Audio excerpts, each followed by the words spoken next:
Berkata-kata kelihatannya mudah, gampang. Tapi ingat, kalau salah bisa menyakitkan orang lain, bisa menyakiti orang lain. Orang lain bisa terfitnah, bisa tertuduh, bisa nggak senang hatinya. Oleh karena itu, hati-hatilah dalam berbicara. Kita bisa lihat dalam Dhammapada bab ke-10 syair 133.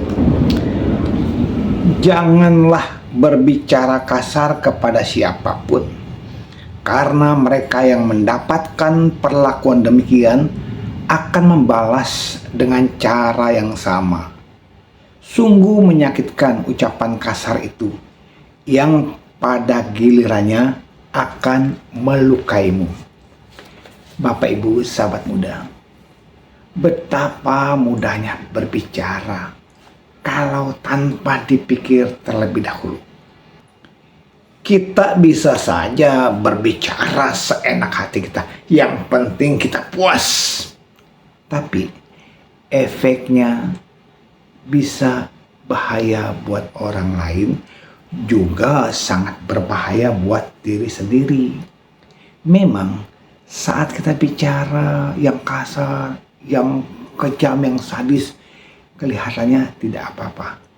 Tetapi coba bayangkan, ketika kita berpikir sebelum berucap, pasti pikiran kita pun akan merasa sakit ketika memikirkan kata-kata kejam apa buat orang itu, kata-kata kasar apa yang buat menyakitkan orang lain. Sebelum terucap, kita sudah sakit hati, kita sudah mengkondisikan sifat-sifat yang penuh dengan kebencian. Akhirnya kita ucapkan, pasti nggak stop sampai di situ. Dia akan mengalir menjadi perbuatan yang kasar, perbuatan yang bisa menyakitkan orang lain. Karena apa? Karena kehendak melukai orang lain, kehendak membenci, kehendak dendam.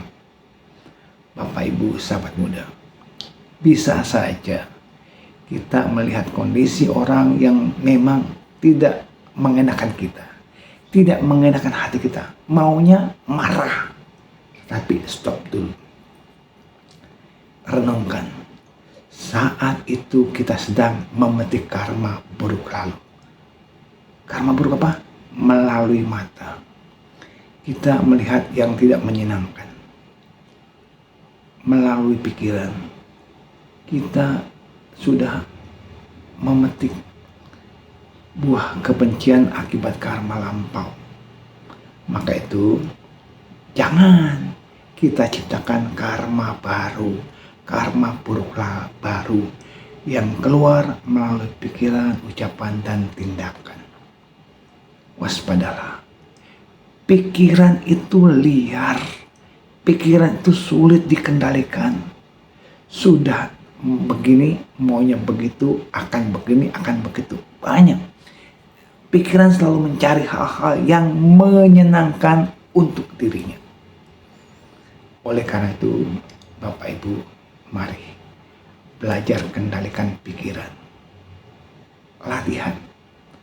Latihan yang paling gampang, yang paling mudah. Coba perhatikan nafas kita. Waktu sendiri dia akan bicara. Pikiran akan bicara.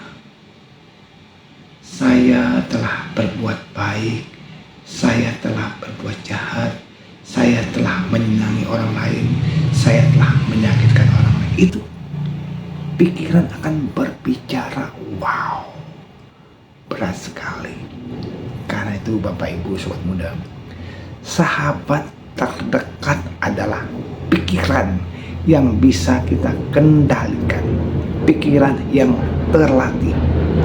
Musuh yang paling berat, musuh yang paling hebat adalah pikiran yang tidak terkendali, pikiran yang liar. Kita kendalikan.